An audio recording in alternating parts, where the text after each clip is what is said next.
Hello. Let's talk about one of the topics that is ongoing in a conversation among women. Why do women self sabotage? Guess what? I find myself, even after over 20 years in business, right? I find myself in spaces, places where I'm self sabotaging myself. And then I take a step back and remind myself that, there I go again. Excuse me, I'm self sabotaging. So here's the thing. Why do women self sabotage? I've worked with all clients from different and diverse backgrounds, men and women alike, in my counseling business and in my coaching business. So here's the thing. I've noticed that many a time women especially sabotage themselves more and more often than men. So why do we do that? Well, self sabotage comes from a deeply rooted place within us. When we sabotage as women, it's often from the following. Either we have underlying self doubt. Each of us, believe it or not, struggles with self doubt occasionally. And it can come from,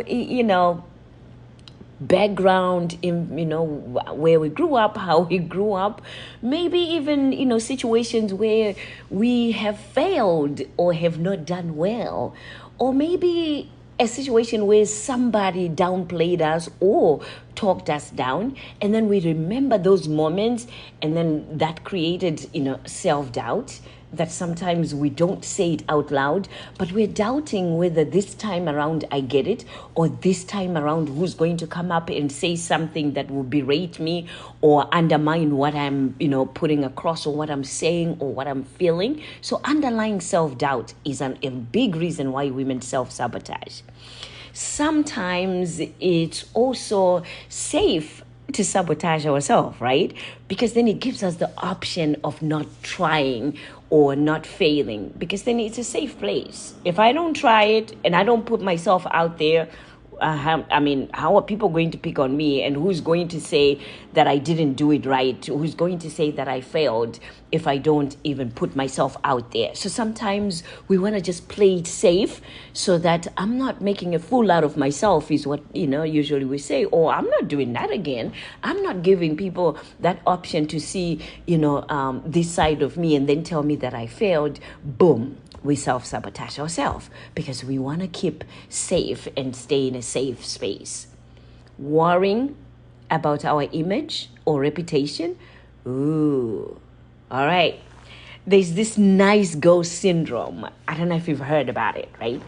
Where, again, where we want to be nice, we want to be respectful, we want to be ladies that live of value, right? But then on the other hand, sometimes that being too nice and considering others really puts us down and takes a whole lot out of us, because we're trying to be nice.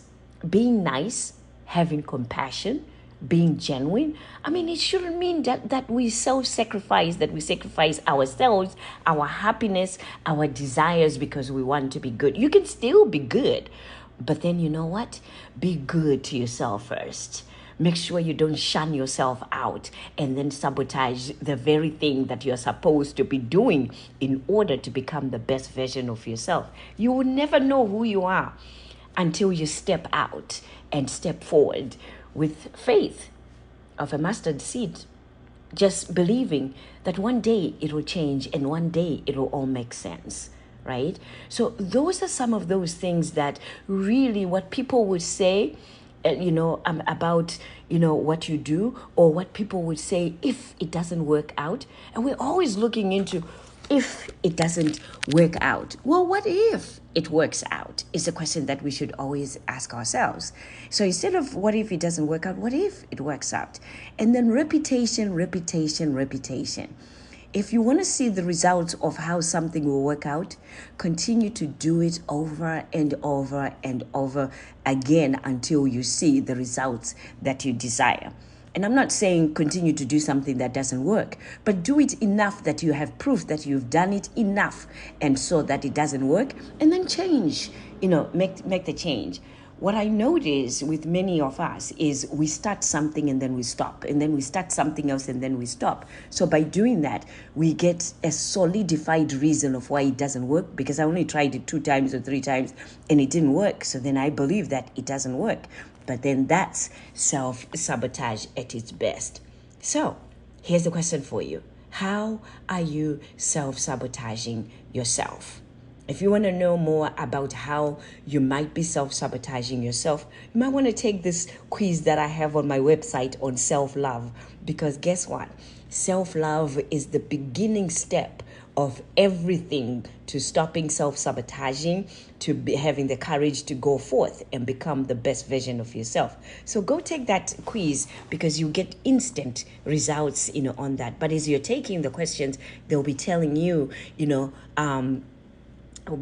things that you can look for to see whether you're self-sabotaging yourself or not, or you're also giving yourself the self-love that you desire and deserve. So visit my website, www.drstemi.com, and take that quiz and just see what results that you get.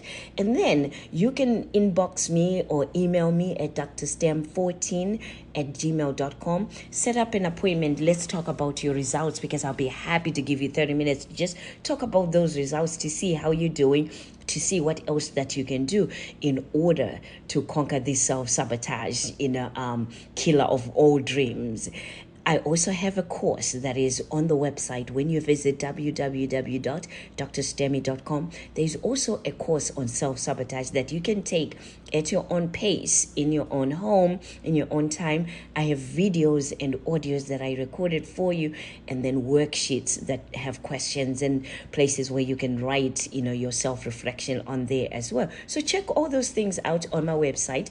Until next time, this is Dr. Stem. Be encouraged.